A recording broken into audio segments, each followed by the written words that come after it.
तो दोस्तों कैसे हैं आप।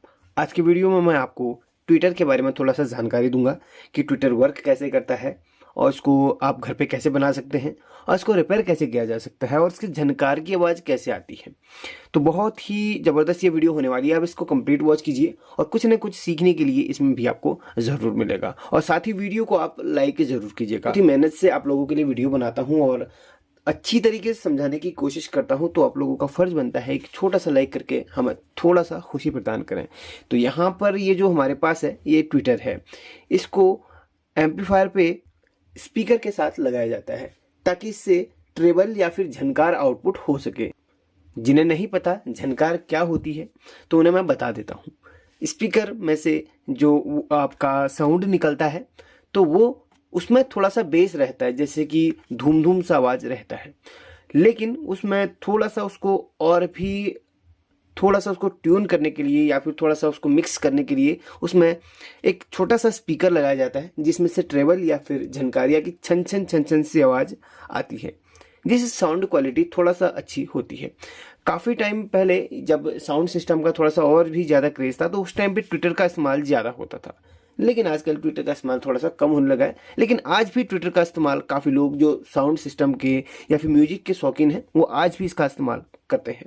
अब इसके अंदर का थोड़ा सा फंक्शन मैं आपको समझाता हूँ और इसको रिपेयर करना भी बहुत आसान है और बनाना भी बहुत आसान है। ऐसे आप आसानी से घर पे बना सकते हैं। देखिए यहाँ पर जो ट्विटर है इसके अंदर सिर्फ दो कंपोनेंट्स लगे हुए रहते हैं।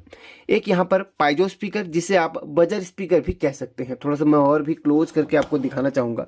ये स्पीकर बजर के अंदर इस्तेमाल होता है।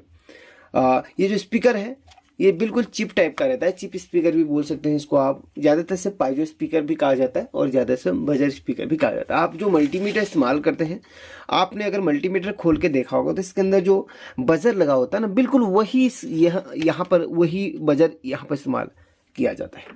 तो उस बजर के ऊपर एक छोटा सा पर्दा लगा दिया जाता है। यहाँ पर बजर के ऊपर एक पर्दा चिपका के रखा हुआ इन्होंने। तो यहाँ पर अगर मैं इसको निकालता हूँ तो ये फट सकता है।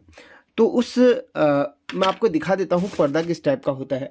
आपने नॉर्मली स्पीकर देखे होंगे, तो उसके ऊपर एक कैप होती है। स्पीकर के ऊपर जब पर्दा लगा दिया जाता है तो उसके ऊपर इस टाइप की कैप लगती है। तो ऐसे ही एक जो झनकार में स्पीकर इस्तेमाल होते हैं, तो वहाँ पर इस टाइप की ये सिल्वर कलर की कैप आपको मिल जाएगी। उस सिल्वर कलर की कैप में आप इस पाइजो स्पीकर को चिपका दीजिए, बस उल्टा करके।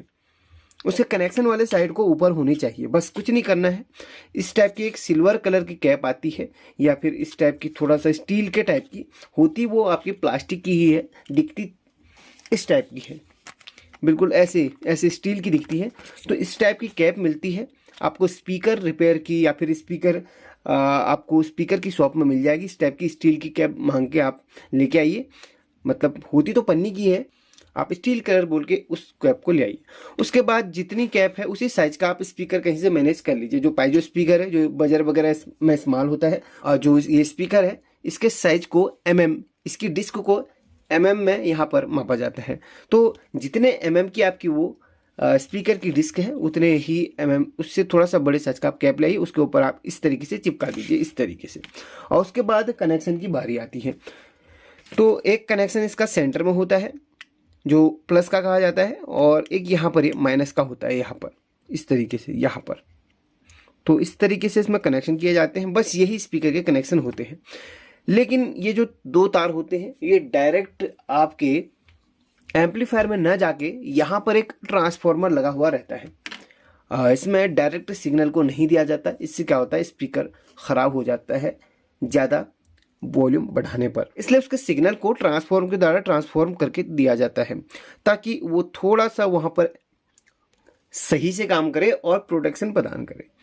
ऐसी कंडीशन में अगर आपके पास इस टाइप का ट्विटर रिपेयर के लिए आता है तो आपने उसके ट्रांसफार्मर को चेक करना है। यहाँ पर इस टाइप का ट्रांसफार्मर रहता है, मैं आपको दिखाता हूँ। ये ट्रांसफार्मर है। मैं थोड़ा सा यहाँ पर इसकी वायर को अलग कर लेता हूँ और आपको दिखाता हूँ। ये देखिए, ये ट्रांसफार्मर है। बहुत ही सिंपल तरीके से बनाया गया ट्रांसफार्मर है। आपको इसका मैं रजिस्टेंस दिखा दूँगा, कितना इसका रजिस्टेंस है। चलिए मैं पहले इसकी वायर को डिस्कनेक्ट कर लेता हूँ। देखिए ये देखिए इस टाइप से इसकी वायर को हमने डिस्कनेक्ट कर लिया है। तो ये जो है सिंपल यहाँ पर ट्रांसफॉर्मर है। इसमें रेजिस्टेंस कितनी है, ये इनपुट का है, ये आउटपुट का है। सिर्फ दो दो वायर यहाँ पर निकाले गए हैं। तो मल्टीमीटर से हम सबसे पहले चेक करेंगे। मैं आपको बता दूं, जो इनपुट की वायर होती है उसमें आपको फुल्ली बीप सुनाई देगी इस तरीके से। तो ऐसी कंडीशन में आप लोगों को लग सकता है कि आपका ये ट्विटर खराब है, बट ऐसा नहीं होता है। ये देखिएगा, यहाँ पर आपको 4 ओम्स के समथिंग यहाँ पर इसमें दिखाएगा। तो इसमें 2 कॉइल होती है, एक आपकी प्राइमरी कॉइल होती है, एक आपकी सेकेंडरी कॉइल होती है। जो आपकी प्राइमरी कॉइल है, जहाँ से आपका इनपुट होता है, वहाँ पर आपको 4 ओम्स यहाँ पर दिखाएगा। और आपकी जो सेकेंडरी कॉइल है उसमें आपको देखिए, ये देखिएगा, उसमें आपको 155-54 के समथिंग यहाँ पर दिखा रहा है। तो लगभग इतना ही आपको रेजिस्टेंस रखना है। अगर आपके पास इस टाइप का कोई ट्रांसफॉर्मर है जिसमें आपको आउटपुट में 100 ओम्स से लेकर 200 ओम्स तक वहाँ पर उसकी सेकेंडरी कॉइल का रेजिस्टेंस दिखाए और प्राइमरी कॉइल का रेजिस्टेंस वहाँ पर आपको कम दिखाए, वैसे आपको यहाँ पर बताऊँ तो मेरे हिसाब से स्टेप अप ट्रांसफॉर्मर है। स्टेप अप ट्रांसफॉर्मर में जो आपकी प्राइमरी वाइंडिंग होती है उसका रेजिस्टेंस आपको कम मिलता है और उसकी जो सेकेंडरी वाइंडिंग होती है उसका रेजिस्टेंस आपको ज़्यादा मिलता है। आपको एक चीज़ और बता दूं, ट्रांसफॉर्मर एक ही होते हैं, ट्रांसफॉर्मर एक ही होते हैं। अगर आप, ये तो हमारा आउटपुट का है, ये इनपुट का है, ये आउटपुट का है। अगर आप यहाँ से आउटपुट लेने के बजाय अगर यहाँ से आप इनपुट दें तो यहाँ से आपको आउटपुट मिलेगा। तो ट्रांसफॉर्मर को अगर उल्टे कनेक्शन आप कर देंगे तो वो स्टेप डाउन कहलाएगा और सीधे कनेक्शन करें तो स्टेप अप कहलाएगा। बस यही ट्रांसफॉर्मर की एक खास बात होती है। मैंने इसका एक डिटेल वीडियो बनाया है, उसे आप ज़रूर देख लीजिएगा। जैसे कि एक ट्रांसफॉर्मर और है मेरे पास, ये देखिए। तो यहाँ पर ये इसकी इनपुट है, रेड वाली इनपुट है, यहाँ से 220 वोल्ट इनपुट होती है, यहाँ से आपकी आउटपुट होती है। अगर ये मेरे हिसाब से 12 या फिर 6 वोल्ट जितना भी होगा यहाँ से आउटपुट करेगा। तो आपको दिखा दूँ, जो इनपुट होती है उसका रजिस्टेंस यहाँ पर ज़्यादा होगा, क्योंकि ये जो प्राइमरी होती है हमेशा प्राइमरी का रेजिस्टेंस आपको ज़्यादा मिलेगा। जैसे कि यहाँ पर देख सकते हैं, ये प्राइमरी का रेजिस्टेंस ज़्यादा मिलेगा। स्टेप डाउन में, ये स्टेप डाउन है तो इसका रेजिस्टेंस आपको ज़्यादा। अगर आपने इसमें स्टेप डाउन करवाना है तो आपने प्राइमरी वाइंडिंग में 220 वोल्ट इनपुट करा देनी है। ये देखिए, अब यहाँ पर आपको रेजिस्टेंस कम मिलेगा क्योंकि आपका स्टेप डाउन ट्रांसफॉर्मर है। अगर यहीं पर आप इसमें, यहाँ पर आप इसमें अगर जैसे कि मान लीजिए 12 वोल्ट का ट्रांसफॉर्मर है, यहाँ पर अगर आप 12 वोल्ट एसी देंगे तो यहाँ पर आपको 220 वोल्ट मिलेगा। यही आपका स्टेप अप का भी काम करेगा। अगर स्टेप डाउन कर रहा है तो ये स्टेप अप भी करेगा। जैसे आप थोड़ा सा इसके गणित को समझिए, मैं थोड़ा सा अलग लाइन पे चला गया हूँ यहाँ पर, लेकिन ये समझना भी आपको ज़रूरी है। थोड़ा सा मैं आपको सही तरीके से और समझाने की कोशिश करता हूँ। ये एक ट्रांसफॉर्मर है। अब हमें नहीं पता है कि स्टेप अप है या फिर स्टेप डाउन है, सिंपल सी बात है, लेकिन हमें पता है कि ये एक ट्रांसफॉर्मर है। अब यहाँ पर हमें करना क्या होगा, ट्रांसफॉर्मर में इस तरीके से 4 वायर लगी हुई मिलेंगी। तो 2 वायर के हमें रेजिस्टेंस चेक करने हैं। जैसे हमें 2 वायर मिल गई तो इसके रेजिस्टेंस हम चेक करेंगे। तो यहाँ पर रेजिस्टेंस का 792-93 के समथिंग है, इसका रेजिस्टेंस ये है। तो हम मान के चलेंगे कि ये आपकी प्राइमरी वाइंडिंग है। सिंपल है। अगर हमने इसमें स्टेप डाउन करवाना है तो इसको हम प्राइमरी वाइंडिंग मानेंगे, ठीक है। स्टेप डाउन करवाना है तो अब दूसरी वायर का हम रेजिस्टेंस चेक करेंगे। तो दूसरी वायर का रेजिस्टेंस इससे काफ़ी कम होगा, यानी कि मल्टीमीटर आपका बजर भी दे सकता है इस तरीके से।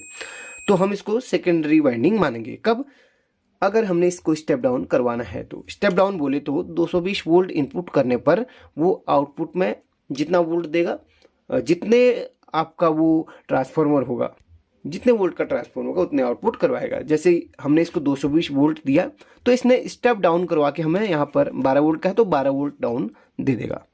ये हो गया स्टेप डाउन। अब स्टेप अप क्या होता है, यहाँ पर हमने 12 वोल्ट एसी दिया तो स्टेप अप करके ये यहाँ पर 220 वोल्ट दे देगा। यही ट्रांसफॉर्मर स्टेप अप भी करेगा, यही डाउन भी करेगा।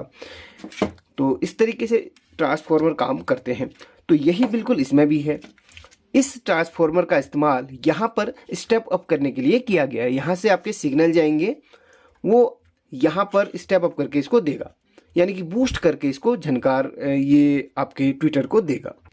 अब आप इसका पूरा गणित समझ गए होंगे। एक यहाँ पर पाइजो स्पीकर या फिर बजर स्पीकर का इस्तेमाल किया गया है, और दूसरा यहाँ पर ये ट्रांसफॉर्मर का इस्तेमाल किया गया है, जिसका जो इनपुट है वो आपका रेजिस्टेंस 4 ओम्स के समथिंग दिखा रहा है, और जो इसका स्पीकर में लग रहा है कनेक्शन यानी कि आउटपुट है वो आपका 100 से लेके 200 ओम्स तक यहाँ पर रेजिस्टेंस शो कर रहा है। बस आपने एक ट्रांसफॉर्मर ले लेना है और इस टाइप का बजर स्पीकर ले लेना है।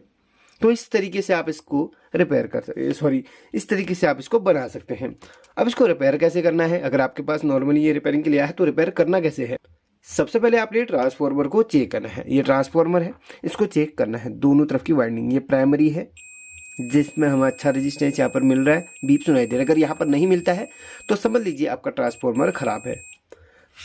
तो आपको दूसरी तरफ की वाइंडिंग में भी कुछ ना कुछ ओम्स जरूर मिलेंगे, इसका रेजिस्टेंस कुछ ना कुछ मिलते रहेगा। अगर नहीं मिलता है तो आपका ट्रांसफॉर्मर खराब है।